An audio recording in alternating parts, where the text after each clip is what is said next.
All right, so move on to the next segment. I'll be sharing my own personal list of the top 5 NBA champions of the last decade. So on my list, I'll be going to number 1, going all the way down to number 5. This is my own personal list. So top 5 teams of the NBA decade, or the NBA champions of the last decade. Let's go. Number 1, I'm going to go with the 2016-2017 Golden State Warriors team. One of, if not the greatest team of all time.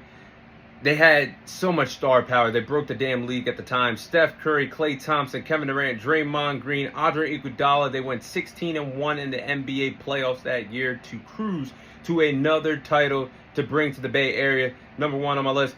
Number 2 would be the 2015-2016 Cleveland Cavaliers. That team was very special. There was a lot of star power on that team. LeBron James, Kyrie Irving, Kevin Love, J.R. Smith, Tristan Thompson, Matthew Dellavedova. They overcame a 3-1 deficit against the best regular season team in NBA history. One of the best comebacks in sports history.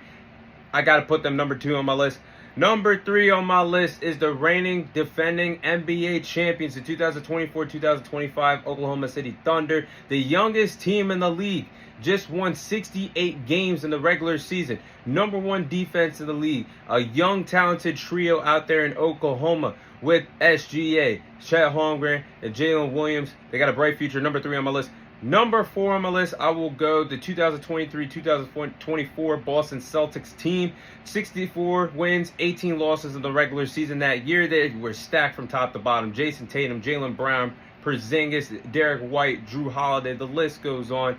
And at number 5, I will put the 2017-2018 Golden State Warriors team. Not their best, but they were good enough to win a title and did it in dominant fashion. So, let's get into a deeper dive of the reasons why I have those teams ranked number 1 through 5. So, again, at number 1 would be the 2016-2017 Golden State Warriors team. Just when you thought the Golden State things couldn't get better for the Golden State Warriors, the dynasty began in 2014-2015. They won their first title. Then they had a down year in a way because they went 73-9, best regular season in NBA history. Then they blow a 3-1. Let's go back to that, actually. They overcame a 3-1 lead in the Western Conference Finals against the Oklahoma City Thunder that had Kevin Durant, Russell Westbrook, and Steven Adams. Then they blow their own 3-1 lead in the finals to the Cleveland Cavaliers. What did they do that summer? They break the damn league. And Kevin Durant said, if I can't beat him, I'm going to join him. And the rest was history. Because they got Kevin Durant in the summer 2016. The league was broken.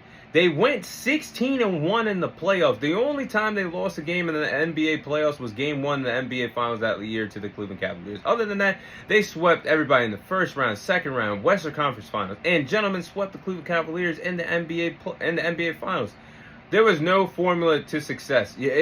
And shout out to my own blood, Rico Tyree, because this man even pissed me off when we played 2K thinking about this Golden State Warriors team. I mean, there was no formula to success for this team. They had Kevin Durant, Klay Thompson, Kevin Durant, Draymond Green, Andre Iguodala, Matt Barnes, JaVale McGee. They were effective lighting the ball up from the three-point range to three-point arc. And then they were really good defensively. They could sit down and play defense on you. So what chance did you have? And Steve Kerr coaching this team, that's why I say I think it's a legitimate argument of who's the greatest team of all time. And you guys heard my take last week about this, but it's either them or the 96-97 Chicago Bulls. Hey, this team is the best team of the previous decade. Number 1 on my list. Then let's go at number 2. The 2015-2016 Cleveland Cavaliers team was really good. Overall, I think this was a really good team and the best Cleveland Cavaliers team in their respective franchises' history. One of the greatest comebacks in sports history. Overcoming a 3-1 deficit to the greatest regular season team of all time, the Golden State Warriors. I mean, when you look at it, maybe the way you guys want to think they should be lower on my list, but they didn't have the best regular season record. They went 57. They had 57 wins, 25 losses. Not the best record, but they did have the 3rd best offensive rating in the league at that time. So that year they swept the Detroit Pistons in the first round, and they swept the Atlanta Hawks in the following round, and then they beat the Toronto Raptors in Game 6 in the Eastern Conference Finals, and then they went to Game 7 of the Golden State Warriors. Epic playoff performances that year from LeBron James, and Kyrie Irving hit that famous step-back shot to get the Cleveland Cavaliers their first chip in franchise history. I think that team was spectacular. They're number 2 on my list. Then I'm going number 3 with the current NBA champions, as crowned as yesterday, the Oklahoma City Thunder. Sunday. Looking at it, I took this into consideration with, could they be swapped with the Celtics? And I'll get to that when I get to the Celtics. But this team had 68 wins, cruised to the number 1 seed. They were basically playing hide and go seek with the number 1 seed in the Western Conference this year. They literally got past everybody else and just coasted and set up shop as the number 1 seed early on in the season. They showed why they're the best. And that was playing in a loaded Western Conference this year. Only players older than 27 years of age on this team is Alex Caruso and Kenrich Williams. The team is so young, and they did this so dominantly during the season. And they were dominant all year long. Defense wins championships in sports, especially in basketball, because you got to be effective offensively and defensively on both ends of the court.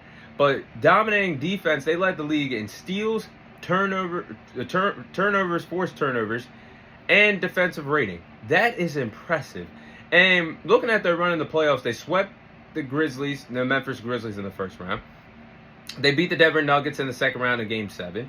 Gentlemen swept the Minnesota Timberwolves in the Western Conference Finals, then beat the Indiana Pacers in Game 7. And at number 4, here is the 2023-24 Boston Celtics. Now, they did go 64-18 in the regular season. They were top 3 ratings on both ends of the court, offensively, defensively. That is impressive as hell. They were led by Jason Tatum and Jaylen Brown. They finally got over the hump after making multiple Eastern Conference Finals trips. Failed in the 2022 NBA Finals with the Golden State Warriors, but they finally got it right that year and won their first chip. But they were uplifted by tremendous defensive players last year, Drew Holiday and Derek White. And looking at it, they destroyed everyone in their path in the postseason. I mean, they destroyed the Miami Heat. They destroyed the Cleveland Cavaliers. They got past the Indiana Pacers. They beat the Dallas Mavericks in 5 in the NBA Finals. But this is my argument to you guys. They're lower on my list because as effective they were, I have to be the bad guy here and put injuries into consideration. Lower on my list because if you look at that run, there was injuries all across the board of teams they play, unfortunately. First round against the Miami Heat. Look, I know the Miami Heat did not look effective, but you look at the rivalry that is played out in the playoffs with the Heat and the Celtics in this decade alone in 2020. Look at the NBA bubble and the Eastern Conference Finals that year. The Heat got past the Celtics. Look at the Eastern Conference Finals a year or so later. It was the Celtics that got past the Heat, but they struggled. And it was a dogfight in that series. Then you look at the previous year where the Miami Heat did get past them in 7, but they did go up 3-0 in that series. Again, it was a dogfight series because they nearly overcame a 3-0 deficit. But with no Heat, no Jimmy Butler, it didn't feel the same. It wasn't that competitive back and forthness in NBA final or in the Eastern Conference Finals that we've seen. And when they matched up in the first round, the series fell flat. There was no Jimmy Butler, so they got past them. Then the Cavs had no Donovan Mitchell after Game 3, so they were basically depleted. Donovan Mitchell being the Cleveland Cavaliers' best player. Then Tyrese Halliburton was injured with a calf strain. Wow.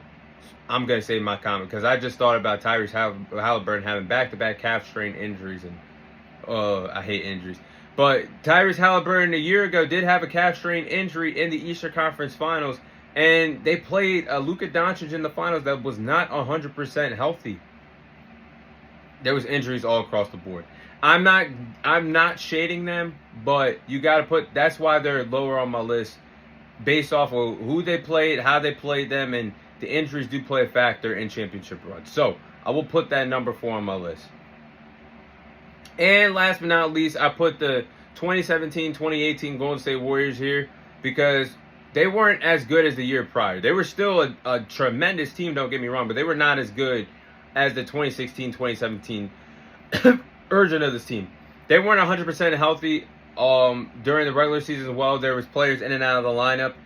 They went 58-24. They weren't the number 1 seed in the Western Conference that year. I think things could have went better, and if they had a better regular season, they would have been higher on my list. But business was booming when they got to the playoffs. They held back a little bit too in the regular season, I will add. So I got to put that in consideration also. But business was booming when they got to the playoffs. I mean, they went 16-5 in the postseason that year. They went to war with the Rockets in Game 7. Other than that, nothing really was competitive or scared them. So I think respectfully that is a fire list. But that is my own personal top 5 list of the previous champions that we see in the previous decade. And those are the top 5 teams I do believe are the top 5 NBA championship teams of the previous decade.